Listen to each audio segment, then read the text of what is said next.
माननीय ओम प्रकाश जी तो संक्षिप्त में बोलते ही हैं। माननीय अध्यक्ष जी, माननीय नेता प्रतिपक्ष, माननीय नेता बसपा, माननीय नेता कांग्रेस, जो बात आप लोगों ने कहा है, भैया बतिया सुन लो, काहे चिल्ला रहे हो आप लोग? हम खड़ा होते तो चिल्लाने लगते हैं। बोलिए बोलिए। नहीं, हम इस नाते नहीं कह रहे हैं ना, बतिया अगवा हो जाए। आप बोलिए। 99% बातों से तो हम सहमत हैं, नेता कांग्रेस, नेता बसपा, नेता प्रतिपक्ष, लेकिन 1% सहमत नहीं, उसको मैं बताना चाहता हूं। आप लोगों ने कहा कि सरकार ने कोई विकास नहीं किया। इन लोगों को पता नहीं है, लगता है कि इन लोगों को पता नहीं है, लेकिन जानते हैं, बताते नहीं है। सही बात बता रहा हूं, सुन लीजिए। चुनावी प्रक्रिया में 70 साल में महंगाई में 1 नंबर विकास, 1 नंबर। गैस सिलेंडर 400 से 900 पहुंचा दिया, 1 नंबर। डीजल 55 से चला गया लगभग 90 पार। और छोड़ दीजिए, बेरोजगारी में 1 नंबर विकास में, बेरोजगारी में प्रदेश विकास में 1 नंबर, गरीबों को अशिक्षा दिलाने में 1 नंबर, प्रमुखी के चुनाव में चीर हरण में 1 नंबर। कहां नहीं विकास हुआ है, आप लोगों को पता ही नहीं है। अब आता हूं मान्यवर नेता प्रतिपक्ष और हमारे नेता अपना दल। भाई तो सत्ता के लोग हैं, सत्ता के गीत गाते हैं। अब बताओ थी क्या करे, बदल गले सुनबा तब ना, सुनिए बतिया तो नहीं, टाइमिया खत्म होता भैया। कभी हमने वो काम नहीं किया है, सुनिए पहले आप लोग।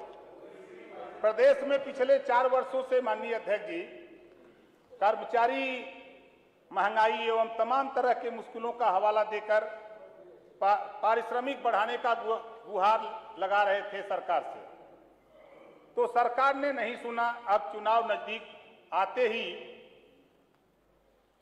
सरकार ने अनुपूरक बजट को पूरी तरह से चुनावी रंग में रंगकर चुनाव जीतने का दावा चला है। अनुपूरक बजट का पूरा फोकस चुनाव में मानदेय पर काम करने वाले को खुश करने का बजट है, फील्ड कर्मियों को पुचकारने वाला बजट है। बजट में जो व्यवस्था है, एक हमें वेबसाइट पर कल मैं वेबसाइट पे खोज रहा था, असंजोग से मिल गया मुझे। अब मैं फिर आ जाता हूं। देखिए मान्यवर, ये 2 पन्ना मैंने वेबसाइट से निकाला है और हमारे वित्त मंत्री जी बजट पेश किए हैं, बहुत अच्छा है। इन्होंने प्रयास किया है कि सरकार बन जाए। अभी साथी कह रहे थे 50, हम तो बैठ के सोच रहे थे 400 उधर हो ही गया है, 3 बचा है, 3 बचा है, 400 उधर। अब ये 3 में जब हम लोग 4-5 लोग हैं, अब क्या करें? हम तो बहुत परेशान हैं, लेकिन हम परेशान हैं इस पन्ने में हम परेशान हैं इस पन्ने में मान्यवर, माननीय अध्यक्ष जी। 2020 और 21 पिछड़े वर्ग के शादी अनुदान 125 करोड़ रुपया कम कर दिया गया। माननीय मुख्यमंत्री जी हैं, हम आपसे निवेदन करेंगे कि मुझे ऐसा महसूस हो रहा है कि चुनाव के पहले गरीब, पिछड़े, दलित अप्रैल मई में शादी करते हैं, इस नाते शादी अनुदान कम हो गया, क्योंकि उस चुनावी पीरियड में शादी अनुदान नहीं है। 125 करोड़ कम हो गया है। भैया मेरे आपकी बजट की कॉपी मैं पढ़ रहा हूं, मैं अपने घर से नहीं लेके आया हूं, इसको आप देख लो। अगर ना लौके तो चश्मा लगा लो हमारी तरह, देखो तब समझ में आएगा।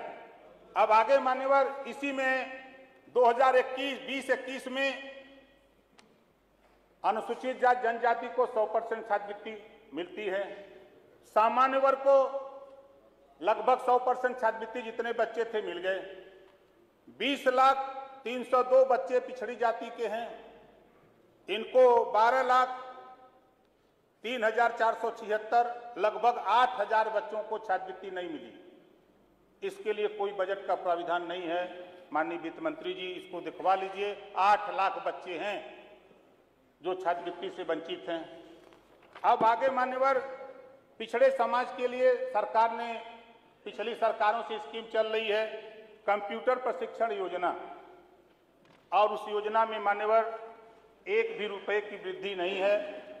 जो बजट आपका 19-20 में था वही बजट 20-21 में है। इस बजट में उसमें वृद्धि का कोई प्राविधान नहीं है। ये जो हमने जो वेबसाइट से निकाला उसको पढ़ा है, इस नाते मान्यवर आपको अवगत करा रहा हूं। और मजे की बात है,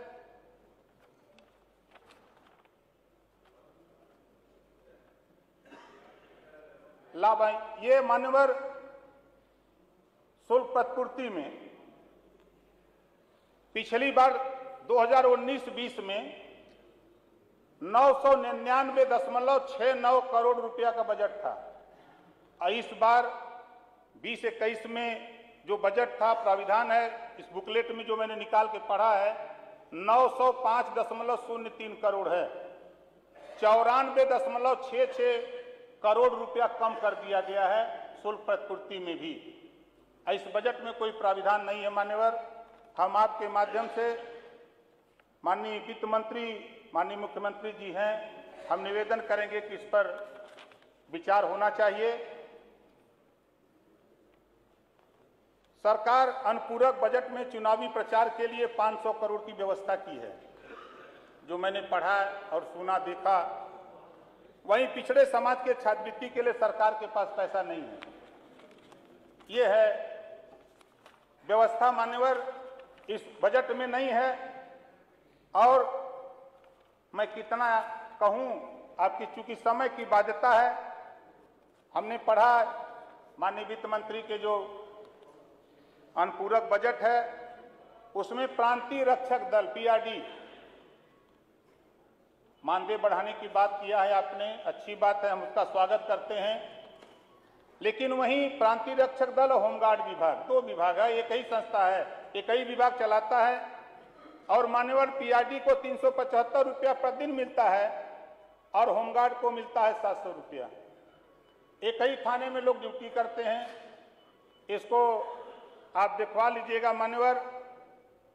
और महीने भर ड्यूटी करता है चौकीदार जो थाने पे रहता है। पिछली सरकार समाजवादी पार्टी की थी तो इन्होंने 1500 रुपया बढ़ा दिया था और 2500 रुपया हो गया उसका। एक महीना ड्यूटी करते हैं, लेकिन उनके मानदेय को भी हम चाहेंगे कि जो व्यवस्था है उस व्यवस्था से जो प्रतिदिन मजदूर को मजदूरी दी जाती है उस हिसाब से मान्यवर चौकीदार को भी महीने भर की तनख्वाह नहीं कुछ दी जा सकती है तो 10,000 रुपया कराने की व्यवस्था माननीय मुख्यमंत्री जी यहाँ बैठे हुए हैं। चूंकि बिना उनके निर्देश से तो वित्त मंत्री कुछ करने वाले नहीं हैं। मैं आपकी तो उनकी डायरेक्ट दोस्ती है। हमारा निवेदन है मान्यवर आपके माध्यम से, और हमको बहुत कुछ नहीं करना है। पूर्ण रूप से ये बजट आगामी चुनाव को देखते हुए रखा गया है। हर सरकार यही करती है, ये कोई नया काम नहीं है। हर सरकार को हमने पढ़ा, धीरे धीरे देखा, तो जो उधर बैठते हैं जब अंतिम चरण आता है तो यही काम होता है मान्यवर। तो हम जो बजट है ये पूर्ण रूप से चुनावी बजट है, लोगों को छलने का बजट है, गुमराह करने का बजट है। इसी के साथ साथ हम माननीय अध्यक्ष जी अपनी बात को विराम देता हूं। बहुत धन्यवाद, बहुत धन्यवाद, बहुत धन्यवाद।